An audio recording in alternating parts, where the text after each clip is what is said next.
Bonjour tout le monde et bienvenue à cette édition de Tout le monde en PAX sur la page Facebook de PAX Nouvelle. Cette semaine, on va discuter des regroupements d'agences à l'heure de la COVID. J'aurai le plaisir de m'entretenir avec un super panel encore une fois aujourd'hui. Louise Fecteau, directrice générale Transat Distribution Canada.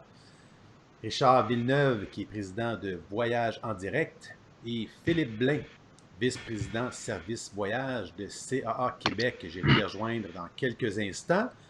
On donne encore un autre 30 secondes environ pour que Facebook notifie tout le monde que nous nous apprêtons à débuter en fait ce nouveau live, c'est tout le monde en PAX. Je vois déjà que les chiffres augmentent, c'est le fun. Les questions, commentaires qui ont déjà commencé dans le feed, c'est super.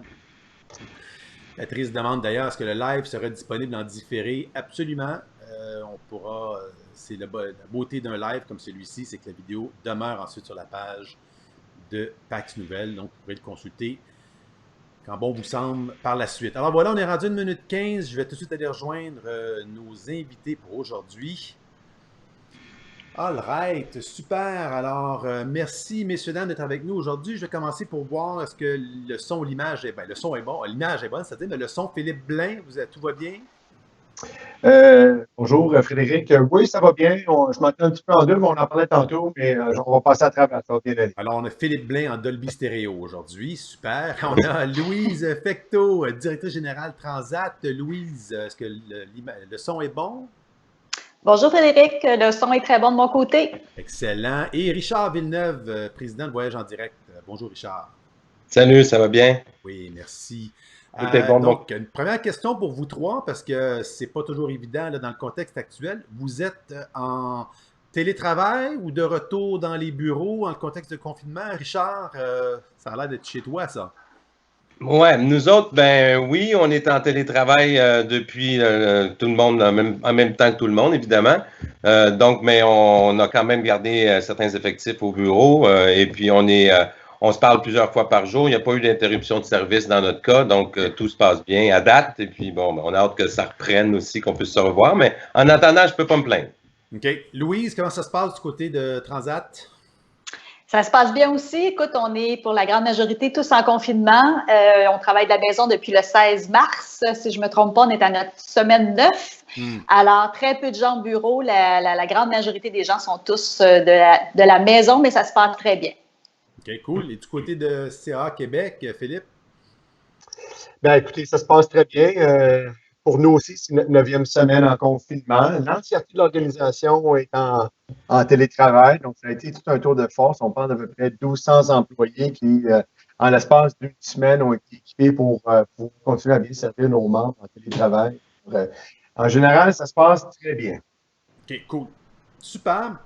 Alors, la question pour vous, pour lancer le tout aujourd'hui, puis je vois déjà les questions fusent. On va essayer de passer à travers et on invite les gens qui participent aujourd'hui à laisser commentaires et questions. On va essayer il y en a plusieurs, je pense qu'on va adresser durant la prochaine demi-heure, mais sinon, on essaiera de les prendre au fur et à mesure. Comment ça se passe du côté des agences, de vos membres? Je vais commencer peut-être par toi, Richard. C'est quoi le moral en ce moment et comment ça se passe selon les échos que tu as de tes des agences, des agents avec toi? L'important dans une crise, c'est vraiment de garder la communication. Fait que dès le début, dès le 13 mars, on a gardé une proximité avec nos membres. On a mis en place un plan de communication. C'est vraiment notre ADN, je suis en direct, le côté humain. Donc, on n'aura pas juste parlé par des outils, mais on les a appelés individuellement. Donc, en général, je peux te dire que, bon, au début, ça a été un petit peu chaotique, mais le moral revient, le moral est bon. Ce fut le cas de plus que jamais de voir ça. On a fait un webinaire hier, il y avait 250 agents. Donc, on voit l'entraide entre eux autres aussi. Par exemple, on voit que des agences nous disent qu'ils font des meetings des 5 à 7 entre eux autres chaque semaine et puis ils font des plans de relance, etc. Donc, on commence à voir vraiment du positif dans tout ça. Donc, des webinaires. Donc, c'est peut-être une des prochaines questions aussi. Je me demandais comment, justement, les membres, comment est le moral, mais qu'est-ce qu'ils font ces temps-ci? Donc, Louise, du côté de Transat, vous autres, le moral et puis comment les membres se tiennent, vos agences se tiennent occupés là, ces temps-ci? Écoute, premièrement, les agents sont très occupés parce que, bon, ils doivent s'occuper de tous les dossiers des clients. Le moral est relativement bon. Je te dirais que c'est de mieux en mieux. Ce qui est le plus difficile, c'est l'inconnu, c'est sûr. On n'a jamais vécu ça, personne. Mais je te dirais que les gens, un peu comme Richard disait, c'est là qu'on sent vraiment l'entraide entre les membres. Plus que jamais, on communique avec eux. Écoute, on fait énormément de communication écrite, énormément d'appels conférences avec nos membres. On a des courriels qu'on répond le plus rapidement possible. On est très, très près des gens. C'est ce qu'il faut. Les gens qu'on sent un petit peu plus loin, on se fait un devoir de les appeler, c'est sûr, avec notre petite équipe. J'ai une équipe qui fait un travail extraordinaire là-dessus. On parle aux gens. C'est évident que je te dirais que les gens ont commencé à apprivoiser ce qu'ils vont faire avec toute la suite de tout ça. On va en parler un petit peu plus tard. Mais les gens sont relativement encore positifs, puis c'est ce qu'il faut faire. Comme je te disais, ils sont occupés. Mais la clé de tout, c'est la communication, l'information, puis s'assurer vraiment qu'on les tient au courant au fur et à mesure que nous-mêmes, on a de l'information, que ce soit autant des gouvernements, que ce soit de l'ACTA, que ce soit des fournisseurs. Donc, on essaie vraiment de les garder en contact, mais très, très informés. C'est la clé présentement. Oui, effectivement, je pense que les communications fréquentes, on aura l'occasion d'y revenir justement avec les prochaines étapes, ce qui s'en vient. Mais je serais curieux du côté de Voyage CA Québec, Philippe, un peu le même écho au niveau du moral et puis comment on s'occupe au niveau de vos agences? Oui, ben en fait, je vous dirais qu'en général, le moral est quand même très bon. C'est sûr qu'on a un contexte un peu différent chez CA Québec. On est une organisation qui a plusieurs secteurs d'affaires. Donc, on ne dépend pas que du voyage, évidemment. On sert 1,3 million de membres. On a des sources de revenus qui sont tirées du membership, mais également aussi de l'assurance de dommages qu'on a créée il y a 5 ans. Donc, notre stabilité financière est vraiment due à cette belle diversité de revenus. Donc, en ce moment, nous, on a eu l'opportunité de garder tous nos employés en poste. Alors, tout le monde est en poste, les gens sont mobilisés. Comme Louise l'a mentionné, ils sont excessivement occupés. Ça a été un moment assez complexe à gérer, mais ça a été probablement un beau moment aussi, toute cette gestion-là. On est là pour servir nos membres, une organisation de membres. Et puis, je pense que la façon qu'on a géré la situation jusqu'à présent, nos membres nous reconnaissent très bien. Et puis, donc, c'est ça. Je pense que le moral est bon. Il y a une belle solidarité. Nos équipes de gestionnaires sont constamment en communication avec les employés un peu partout à travers la province. Ils sont très créatifs. Ils font des petites sessions de yoga avec leurs équipes virtuelles. Ils font des cocktails, les 5 à 5 virtuels. On fait des webinaires aussi. On en profite pour une formation. Donc, les équipes sont bien mobilisées. Je pense que dans le contexte, ça revient vraiment au principe de garder la ligne de communication ouverte, ce qui a été mentionné autant par Richard que Louise. Une question qui peut-être justement plus adaptée à la réalité de Richard et Louise avec vos réseaux respectifs. Vous avez quel sentiment par rapport aux programmes d'aide qui ont été annoncés par les gouvernements depuis le début de la crise? Est-ce que ça semble bien faire le job ou est-ce qu'il y a encore des lacunes ou vous avez l'impression qu'il y aurait peut-être d'autres revendications à faire pour pouvoir supporter que ce soit les travailleurs autonomes, les agences affiliées ou les différents modèles qui peuvent exister dans votre réseau? Peut-être, Louise, commencez par votre point de vue. Bien, écoute, d'abord, on est content de ce qui a été mis en place. Est-ce que c'est parfait? Probablement pas. Par contre, je pense que nos gouvernements, autant québécois que canadiens, ont réagi très, très vite. C'est sûr que le programme d'aide financier au niveau d'être capable de ramener ou de garder nos gens sur le payroll, si je peux dire, nous a aidé beaucoup. Nous, chez Transat, on a lancé ça, bien entendu, quelques semaines après que ça a été annoncé. Je pense que c'est un bon programme pour nos franchisés aussi. Nous, on a encouragé à plusieurs reprises les franchisés à y adhérer. C'est important. Ne serait-ce que pour les gens qui travaillent, mais aussi pour les gens qui ont été licenciés temporairement. Au niveau des autres programmes comme les BO, donc ce qui a été annoncé il y a quelques semaines, on a juste hâte de voir comment ça va bien se dérouler parce que présentement, la loi n'est pas encore complètement définie. Il reste encore quelque chose, il reste encore quelques étapes avant qu'on puisse dire comment ça va fonctionner. Elle n'est pas encore complètement écrite, mais c'est aussi un bon programme. C'est plus difficile pour les agences parce que c'est les bailleurs qui doivent d'abord souscrire pour que les agences puissent ensuite en bénéficier, et puis il y a des règles qui viennent avec ça. Donc, est-ce que c'est parfait? Non. Par contre, à chaque jour, il y a des nouveaux programmes qui sont annoncés. Alors, je pense que ça progresse, et je pense que les gens chacun des gouvernements va s'adapter aux demandes et aux besoins, je pense, de chacune des entreprises ou des industries, je pourrais dire. Fait que, est-ce que c'est parfait? Non. Par contre, c'est un bon début, puis je pense qu'on est sur la bonne voie pour... ça aide vraiment les agences de voyage. Richard, son de cloche similaire? Oui, effectivement. Écoutez, entre le PCU, le programme de PACME, le programme de subvention salariale, celui des baux du 40 000 c'est pas pour tout le monde. Ça fait que ça a été difficile d'établir ça en fonction de voici ce que vous avez droit. Il y a des propriétaires qui avaient des dividendes, pas de salaire, d'autres avaient une autre structure salariale. Les agents extérieurs, ça s'applique pas. Donc, c'est devenu du cas par cas. Nous, à la centrale, on a la chance d'avoir Annick, ma partenaire, qui est une financière, une ex-banquière et tout ça, qui est très forte en finance. Elle a pris ça en charge d'une façon vraiment spectaculaire. Elle a dit que moi, je vais le faire cas par cas. Fait qu'on a invité les propriétaires de l'appeler, et puis elle les a pris cas par cas selon les situations. On a engagé des gens de ressources humaines, des comptables qui nous ont aidés à décortiquer tout ça. Et puis finalement, la plupart des propriétaires ont eu droit à quelque chose, mais il y en a qui sont laissés pour compte là-dedans. Il y en a qui ont pas la possibilité d'avoir tous les programmes en fonction de la situation dans laquelle ils sont. Il y en a d'autres qui étaient laissés pour compte aussi, mais qui se sont tournés vers la BDC, Investissement Québec, des prêts garantis à 80 %, des taux avantageux, des choses comme ça. Donc, il y en a eu de tous les... Fait qu'on a vraiment fait ça cas par cas. Et puis, globalement, il y en a qui sont bien contents, d'autres qui disent, ça me donne rien à moi, ce programme-là. Donc, on essaie de les aider à trouver d'autres choses et puis de se relancer dans une autre avenue à ce moment-là. Philippe, je suis curieux d'avoir votre son de cloche. Ça va ressembler à quoi la vente de voyage? On commence à parler de déconfinement là, au Québec, par région, mais à l'international, là, c'est encore relativement... Les frontières sont fermées. C'est quoi les prochaines étapes? Puis selon vous, là, comment est-ce qu'on envisage la suite des choses pour vendre du voyage dans les prochaines semaines, les prochains mois? Ben, ça va être une adaptation, c'est évident. De toute évidence, les confinements vont faire en sorte que les gens vont pas voyager localement. Il n'y a pas de boule de cristal qui dit autrement que ça. Les avis sont encore, les frontières sont toujours fermées. Donc, on s'attend vraiment à ce que d'ici la fin de l'année, les gens continuent à voyager localement.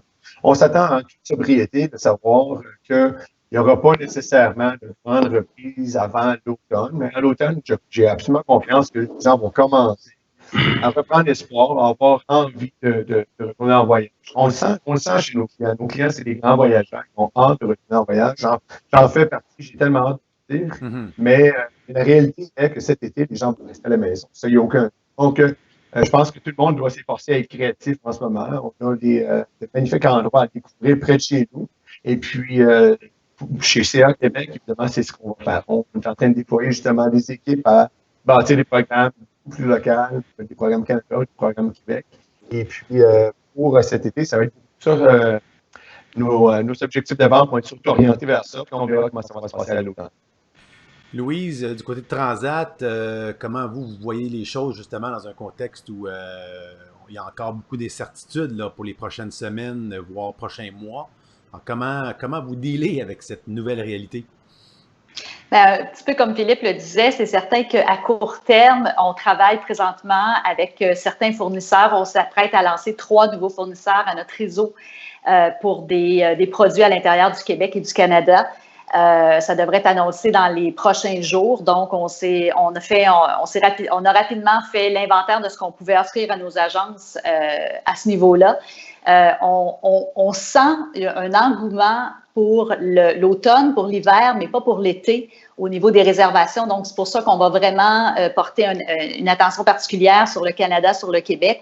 Aussitôt que les avions vont redécoller pour le Canada, bien entendu, on va être prêt. Comme je disais, avec nos nouveaux fournisseurs, on en a déjà, mais on va avoir un éventail complet à ce niveau-là. Et je sens que pour l'automne et pour l'hiver, ça va repartir plus lentement, c'est évident. C'est sûr que ça va partir plus lentement, mais on reste positif qu'il va y avoir les avions vont recommencer à décoller, à moins que je me trompe, mais je pense que ça va recommencer à décoller. Il faut rester positif, il faut aller dans ce sens-là. On va apprendre à voyager différemment. Il va falloir qu'on apprenne à nos clients à voyager différemment. Il va falloir qu'on les serve différemment en agence. On a déjà commencé à penser à ce niveau-là. Dire quoi, les servir différemment? Est-ce qu'il y a déjà des idées ou des mesures concrètes là, que vous êtes en train d'implanter? Oui, dans nos propres agences, puis on a donné la même information à nos agences franchisées. Dès qu'on va avoir le OK pour ouvrir des agences, des agences de façon physique, parce que on n'est pas fermé, hein, on est encore ouvert, on est en opération, mais dès qu'on pourra le faire physiquement, premièrement, nous, on fait installer donc des plexiglas dans nos agences pour être capable de servir nos clients. On va inviter les gens à prendre des rendez-vous plus que jamais, donc de ne pas se présenter comme ça à l'improviste. On va les prendre s'ils se présentent, mais on va quand même avoir des règles de distanciation. On va essayer de servir un client à la fois dans l'agence si c'est pas possible de distancer les gens assez. 2 peut-être, mais pas. On ne pourra pas laisser rentrer tout le monde, bien entendu. On va aussi, on a dit qu'on retirait toutes les brochures des présentoirs, on va laisser seulement les couvertures, donc personne ne va toucher à quelque chose. Et bien entendu, on va fournir des masques à nos employés, pas à nos clients, mais à nos employés. Puis on va les inviter à nettoyer, bien entendu, à chacune des visites à ce niveau-là.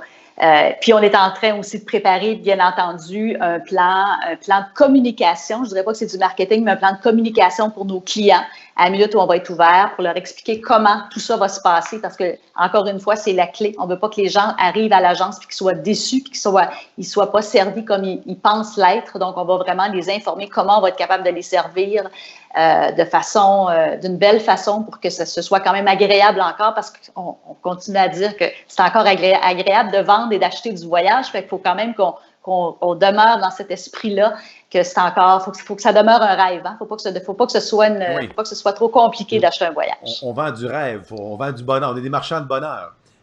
Effectivement. Richard, feedback de votre côté avec Voyage en direct, est-ce que par rapport à ce que Philippe et Louise ont dit, est-ce qu'il y a des choses différentes du côté de Voyage en direct ou ça ressemble à certains égards? Oui, effectivement. Écoute, dans notre plan de relance qu'on a soumis à certains fournisseurs et à de nouveaux fournisseurs qu'on a approchés aussi, qu'on est en train d'élaborer actuellement, il y a également la question d'offrir des voyages d'autres types de voyages pour un peu compenser le temps que ça reprenne dans les créneaux que les agences avaient l'habitude de travailler. Donc, on regarde des voyages. Certains disent de ce temps-ci, j'ai vu des choses, je pense que c'est toi qui les as publiées, Frédéric, je me souviens bien. Il y a des gens qui remettent en question le Airbnb, le modèle, à cause des conditions sanitaires, etc., etc. Donc, est-ce que ça va provoquer un retour vers des hôtels où les agents de voyage ont un contrôle et peuvent les vendre? On pense que oui. Donc, ça va aider même à la reprise normale. Mais donc, offrir des alternatives aux clients du Québec de voyager localement, que ce soit au Canada ou au Québec, on trouve que c'est une belle avenue, compte tenu des circonstances. Les gens vont certainement vouloir être près de chez eux pour un bout de temps, en attendant que ça reprenne pour pouvoir retourner à la maison s'il y a un problème. Évidemment, on a hâte que les avions puissent reprendre aussi à l'extérieur. Dans notre plan de relance, il y a aussi question de sécurité, de donner des informations bien précises à nos membres sur comment bien expliquer quelles seront les mesures qui vont être prises dans les aéroports, dans les check-in des hôtels, dans les avions, capitaliser beaucoup sur les retours des premiers voyageurs qui vont revenir et prendre leur expérience et comment ça s'est passé, etc. Donc, utiliser les réseaux sociaux. Dans le plan de relance, on a tous ces points-là. On ne sait juste pas comme quelle date mettre dessus encore. Tu sais, c'est comme de faire du marketing pur et simple. On va y revenir quand? On ne sait pas, mais ça va revenir un jour. En attendant, on fait de l'inspirationnel, on fait de la valorisation de l'agent de voyage auprès de la clientèle. Et ça va revenir fort aussi parce qu'avec tout ce qui s'est passé. Donc, on capitalise un peu sur des nouvelles ressources pour les agents, tout en leur disant de bien se préparer dans notre plan de relance qui leur sera soumis bientôt, de comment adresser tous les points sécuritaires qui va être le critère numéro 1 avant le prix, je pense même. Oui, mais et justement, Richard, j'aimerais faire du pouce. Tu as mentionné un aspect dans ce que tu viens de dire, la valorisation du rôle de l'agent de voyage. Et je pense que, et c'est là où je veux vous amener pour la prochaine question, c'est certainement quelque chose qui a surgi. On l'a vu avec la crise, bien sûr, fin février, début mars, quand ça a commencé les rapatriements et tout, donc, et depuis les 2 derniers mois. Isabelle Saint-Amand a signé une chronique d'ailleurs sur le site de Pax Nouvelles. On mettra le lien là, pour les gens qui ne l'ont pas lu, on le mettra dans le feed de Facebook.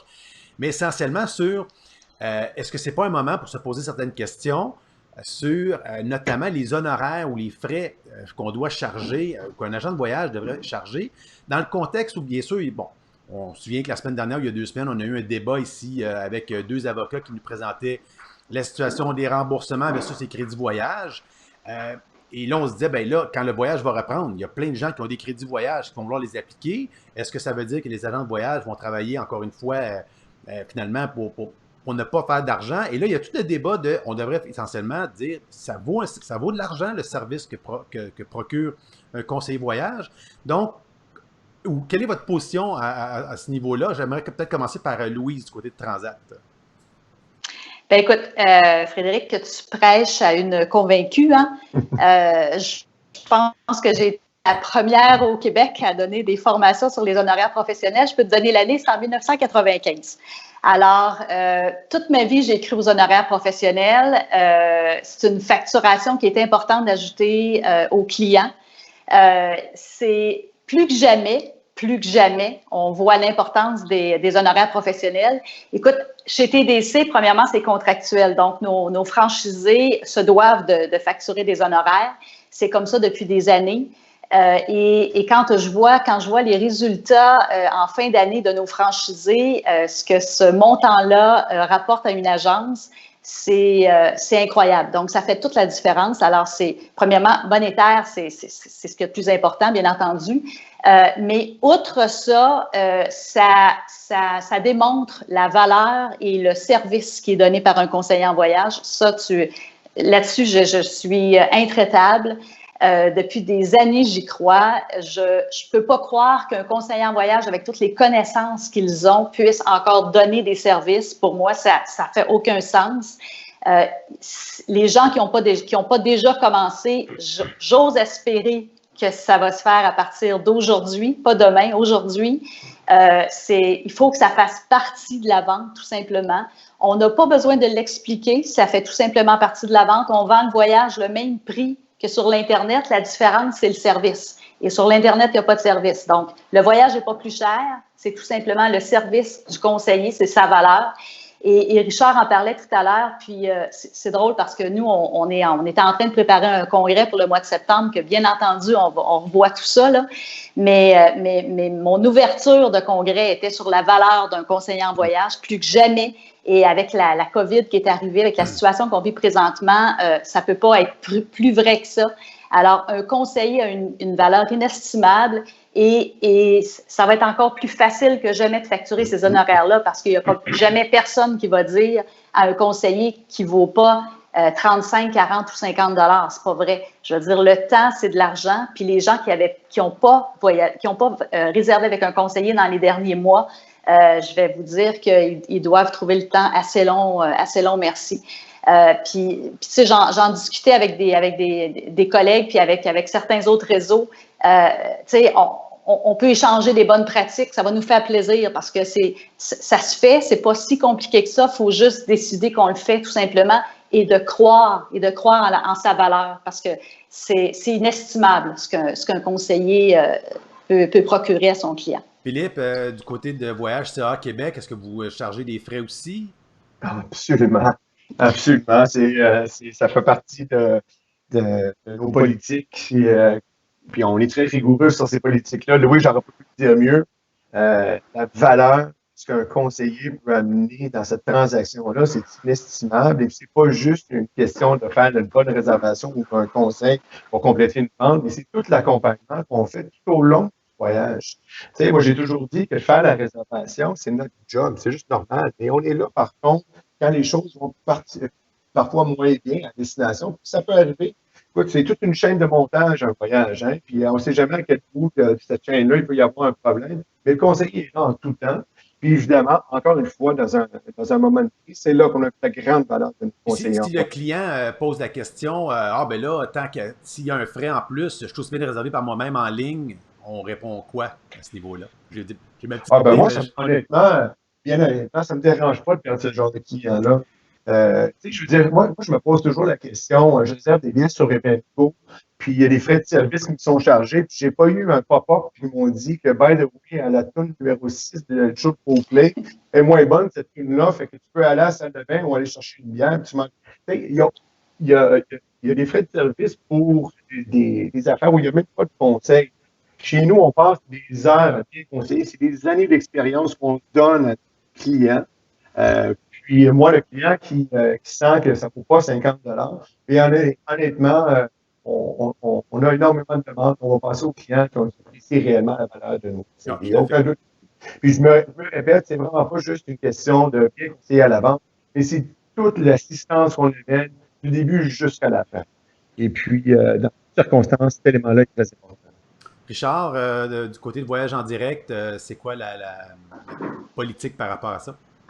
Ben, nous autres, on est un réseau d'agences indépendantes. Évidemment, personnellement, j'y crois. À la centrale, on y croit, mais c'est pas standardisé dans le réseau. Il y en a qui le pratiquent, il y en a qui ne le pratiquent pas. J'ai par contre, je pense par contre que bientôt, avec les crédits voyage qui circulent, qui vont revenir en agence, etc., ça fait le lien avec le papier d'Isabelle, justement, de cette semaine. Les questions vont se poser à savoir est-ce qu'on devrait se prémunir de ça, puis comment je devrais le faire. Parce qu'à date, nous autres, c'était à chaque propriétaire qui décidait qu'est-ce qu'il voulait faire avec cette pratique-là. Ça n'a jamais été fait autrement. Ceci dit, c'est bien entendu qu'on en a parlé avec certains propriétaires. Il y en a qui nous l'ont demandé. On va faire des appels et des réunions de propriétaires bientôt. Ça fait partie du plan de relance. C'est un des points du plan de relance, à savoir si il serait intéressé à ce que la centrale puisse engager des professionnels pour nous aider à préparer un programme dans ce sens-là et puis mettre en place pour ceux qui voudront bien le faire. Idéalement, ce serait tout le monde, mais on n'a pas on peut pas l'obliger à personne, contrairement à TDC qui l'a mis dans ses contrats. Nous autres, c'est pas le cas. Mais personnellement et la centrale, on est pour. Mais on va quand même respecter les décisions de nos propriétaires. Mais je pense que la tendance va s'en aller vers... L'idée derrière ça, comme vous dites, Philippe et Louise, c'est que les agents, c'est des professionnels. Leur conseil a une valeur. De plus que jamais ont une valeur. Je pense que c'est le temps de passer à l'action et de faire quelque chose dans ce sens-là. Oui, et puis effectivement, je pense que la crise qu'on vient de vivre, ou qu'on est en train de vivre, vient démontrer effectivement l'importance d'avoir quelqu'un à qui on peut parler pour avoir des rapatriements ou pour du conseil pour la suite des choses à suivre. Et justement, j'aimerais, parce que je vous l'avais dit que ça irait vite, c'est une demi-heure, on est déjà rendu à 27 minutes. Je vais aller voir s'il y a une ou deux autres questions qu'on n'a pas prises, mais j'aimerais voir votre perspective sur ce qui est appelé à changer. Bon, Louise, tantôt, a parlé de certaines choses dans les agences d'un point de vue physique, mais d'un point de vue, qu'est-ce que vous voyez à moyen terme? Est-ce qu'il va y avoir des acquisitions, des fusions? Qu'est-ce qui va changer fondamentalement dans le voyage, le tourisme en tant que tel, et dans la vente du voyage? Je commencerai peut-être par toi, Philippe, pour avoir votre perspective du côté de Voyage CA Québec. En fait, c'est sûr que l'industrie va être transformée. Ça, il n'y a aucun doute. Sans nécessairement parler de ce qui va se passer dans le marché comme tel, moi, je vois que le voyageur, la façon qu'il va voyager va changer. Ses intérêts vont changer. Ça, j'en suis convaincu. Évidemment que on parlait tantôt de la pertinence du conseiller en voyage. Ça va s'amplifier de toute évidence parce que le voyageur, dorénavant, lorsque va se présenter dans les aéroports, il va y avoir une sorte de nouvelles contraintes, une sorte de nouvelles possibilités de se voir refuser des embarquements sur des vols ou sur des bateaux mondiaux. Alors, de toute évidence, ces gens-là vont devoir se tourner vers les conseillers encore une fois. Je pense que les compagnies d'assurance aussi auront à se transformer également pour mieux protéger les clients dans l'avenir.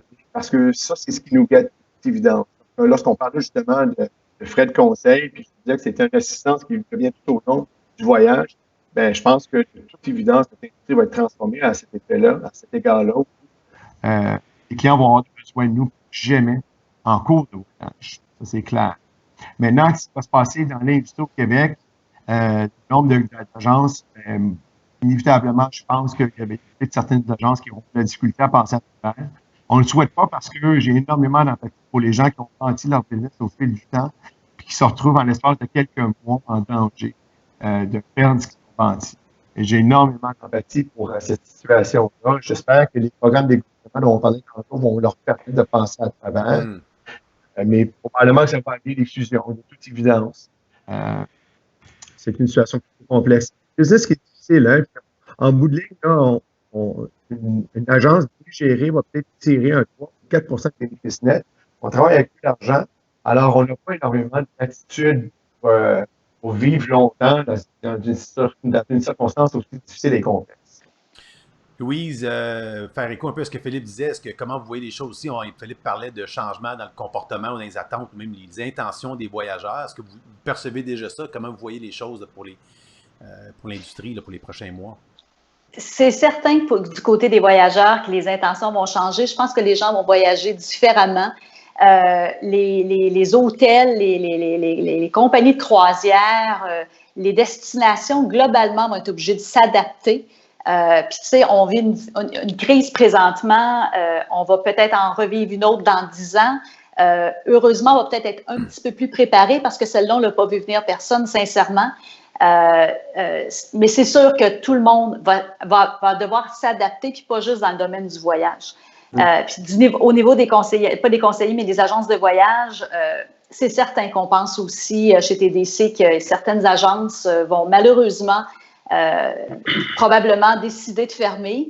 Mais on a un plan, on est en train de travailler avec nos agences pour voir s'il y a des gens qui veulent fermer, comment on peut les aider, est-ce qu'on fait des fusions avec d'autres membres, est-ce que ces gens-là vont travailler pour d'autres agences de voyage. Il y a des choses à faire, on ne laisse pas tomber les gens, on est là derrière eux, c'est évident. Il y a des gens qui sont prêts à acheter des agences présentement, on a une liste de gens chez TDC qui nous disent, nous on va être prêts s'il y a des agences à acheter. Le but, c'est pas qu'on laisse aller des gens loin de là, mais c'est justement qu'on s'occupe de les garder dans le domaine du voyage, si c'est pas à titre de propriétaire, que ce soit à titre de conseiller, mais il va y avoir des belles opportunités, bien entendu, comme dans toutes les crises. Et c'est là que c'est important qu'un réseau d'agences, il faut que soit derrière ses propriétaires, derrière ses conseillers, pour essayer le plus possible de garder les gens. Mais je pense qu'il va y avoir peut-être un petit peu moins d'agences, des plus grandes agences, et je pense aussi que les gens vont repenser à leur loyer. On va peut-être tous repenser à avoir des loyers un petit peu plus petits, à avoir peut-être des gens qui vont travailler de la maison un petit peu plus. On est en train de tout repenser ça présentement chez TDC. On est dans la grande majorité, on est dans des centres commerciaux. Est-ce qu'on veut rester dans des centres commerciaux? Est-ce qu'on va être aussi grand? Est-ce qu'on veut investir ces sommes-là dans des centres commerciaux? On est à la merci. Alors, c'est ce qu'on est en train de regarder présentement, bien entendu. Mais on pense que les gens vont travailler, ont appris à travailler à la maison, puis je pense qu'ils vont continuer à aimer ça, heureusement ou malheureusement, mais on ne va pas travailler à temps plein à la maison, mais je pense que ça devient une nouvelle norme un petit peu pour tout le monde.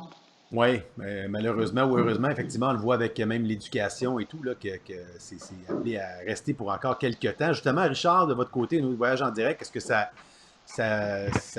s'enligne bien avec votre modèle d'affaires de beaucoup d'agents, de conseillers qui peuvent travailler de la maison ou d'autres qui sont en agence ou en réseau? Comment vous voyez la chose? Comment ça peut modifier les choses, la vente du voyage pour les prochains mois? Bien, comme dans bien des domaines, le télétravail, c'est la nouvelle du jour. Là. Les compagnies se rendent compte que tous ces pieds carrés-là, ça coûte une fortune. Et puis je pense que ça va aider. Les gens se rendent compte que ça fonctionne bien. Moi, j'étais le premier que j'aimais pas ça de travailler à la maison. Là, ça fait 3 semaines, un mois et demi. Je suis correct, là, ça va bien. Par contre, au niveau des clients aussi, puis des agences, ben comment est-ce qu'eux vont... il va y avoir un retour vers les agences. C'est certain que les agents vont devoir aussi diversifier leur offre, leurs compétences, la formation, avoir plus de choses à offrir, utiliser mieux la technologie, savoir utiliser la technologie pour être un meilleur agent au service de ses clients avec des bons outils et puis une façon de faire. Si tu travailles en télétravail, ben il faut que tu sois bon aussi pour envoyer des trucs professionnels à tes clients. Et puis là-dessus, ben je pense que ça va être une bonne part d'éducation qu'on va essayer de passer à nos membres et de leur préparer des webinaires, des formations là-dessus. Peut-être avec toi un jour, Frédéric, on ne sait pas. On en a déjà fait, on en fera d'autres. C'est certain que l'expérience client est appelée à changer. Pardon? C'est certain que l'expérience client va être appelé à changer. Les prestations de services virtuels vont pouvoir faire partie de la réalité. Comment tu vois ça, Philippe, concrètement? À quoi ça pourrait ressembler une expérience client qui peut changer? As-tu un exemple concret là, qui vient à l'esprit? Ben, regarde ce qu'on fait présentement. Ouais. Moi, je ne sais pas vous autres, mais moi, à peu près tous les soirs, j'ai un cocktail virtuel à quelque part avec des amis. J'ai des amis que j'ai plus vus dans les dernières semaines, que j'ai vus dans les dernières années, juste grâce à ce nouvel environnement virtuel. Comparativement, nous, on travaille énormément avec la vidéoconférence. Et puis, on n'est pas les seuls. Nos clients aussi font la même chose. Alors, pourquoi se déplacer quand on est capable de vivre une expérience virtuelle qui est quand même très adéquate, où on va pouvoir échanger, on va s'habituer avec ces outils-là, où on va pouvoir échanger beaucoup plus d'informations virtuellement. Et puis, donc, je pense que vraiment l'expérience client va s'adapter grandement. Et on en a besoin. On peut donc penser effectivement. Donc, Philippe, ce que vous dites, c'est qu'on peut peut-être même s'attendre à avoir de plus en plus des rendez-vous et des ventes entre conseillers et clients via Zoom ou via Meet ou via Teams, plutôt que dans un bureau même, plutôt que de se déplacer au centre commercial. C'est inévitable. Intéressant. Écoutez, on est déjà. On dépasse les 35 minutes. Je savais que ça irait très vite. Je vais vous laisser, parce qu'on a quand même passé à travers plusieurs des questions qui ont passé dans le fil, qui ont été répondues en cours de route. Je vous laisse avec le mot de la fin. J'aimerais donc, je vais commencer par Madame, les dames en premier, Louise. Après ça, je vais passer à Richard et Philippe pour le mot de la fin. Louise. Merci. D'abord, merci à toi, Frédéric. C'est bien gentil. Merci d'avoir mené ce forum-là. Ça a été vraiment bien. Merci aux gens qui ont écouté. Merci pour les questions. En terminant, moi, ce que je veux dire, c'est qu'il faut qu'on reste tout simplement très positif avec ce qu'on est en train de vivre, de croire qu'il y a probablement quelque chose de grand qui va vivre de ça, ne serait-ce qu'une conscience sociale qu'on avait probablement plus ou pas assez. Le voyage va changer, mais je pense qu'il n'y a pas juste le voyage qui va changer, le monde va changer. L'important, c'est qu'on reste près les uns des autres. C'est à ça que ça sert aussi des réseaux d'agences. On reste près les uns des autres, mais pas seulement à l'intérieur de son réseau, mais à l'intérieur de toute l'industrie. Alors moi, je salue l'industrie, je vous dis merci et je vous souhaite le meilleur courage, beaucoup de courage, parce que je sais on en a besoin présentement, beaucoup, mais on est forts ensemble et je vais terminer avec vous avez une valeur inestimable et ne donnez pas vos services, s'il vous plaît. Alors allons-y, tout le monde ensemble avec les honoraires professionnels. Merci, Louise. Richard, mot de la fin pour d'autres. Oui, mais je vais te remercier également, Pax et toi, Frédéric, pour nous avoir donné ce forum aujourd'hui. C'est bien apprécié de nous donner la chance de pouvoir échanger. Un peu comme Louise, je pense que ça va revenir, on ne sait pas quand, mais ça va revenir. Et surtout, la chance qu'on a de savoir que les clients vont revenir en grand nombre vers l'agent pour les valeurs ajoutées, pour la sécurité, pour se faire bien expliquer, pour se faire accompagner. Donc, il faut être prêt, il faut profiter comme bien d'autres de ce temps mort un peu, pour se former, prendre le temps d'apprendre des nouvelles choses. Et puis, je vous félicite, les agents de voyage, vraiment, vous avez été des héros, vous avez été sur le front line.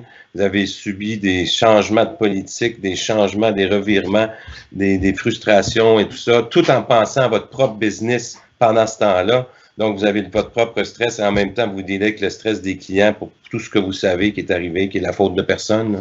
Mais bravo, 1000 fois. Puis sans vous, on n'est rien, nous, les centrales. Alors, on continue et bravo à vous aussi, mes deux collègues. Merci, Richard. Philippe, dernier mot du côté de Voyage CA Québec. Alors, à mon tour, Frédéric, de te remercier de nous avoir invités à ce forum. Et puis, c'était vraiment un privilège puis un plaisir de partager aussi l'écran avec Louise et Richard. Je suis content de vous voir virtuellement.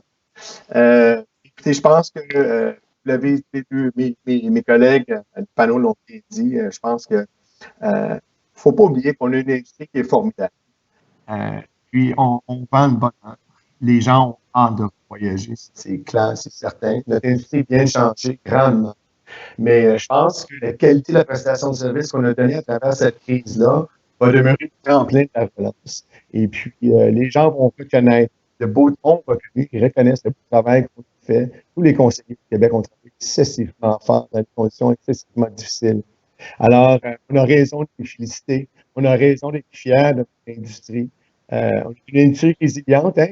Ça fait tous, je regarde, ça fait longtemps que je vous connais, ça fait longtemps qu'on est dans l'industrie, on en a vu d'autres, mais et on va probablement en voir d'autres. Donc, c'est important de se profiter de cette opportunité-là, de cette pause-là, pour réfléchir à comment on va améliorer nos prestations de service, améliorer nos rentabilités pour pouvoir passer à travers les prochaines difficultés, parce qu'il y en aura toujours.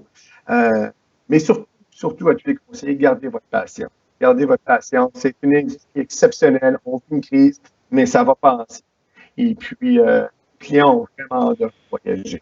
Oui, je pense qu'effectivement, les clients seront très rapidement de retour. Que vous dites, on en a vu d'autres, mais je pense que plusieurs vont s'acheter le T-shirt qui dirait j'ai vécu, j'ai survécu à la grande pandémie 2020. Merci pour vous trois. Je ne prendrai pas le crédit, bien sûr. C'est Serge Abel Normandin, Antoine Stab et l'équipe de Pax Nouvelles là, qui ont mis en place le tout. Moi, j'anime.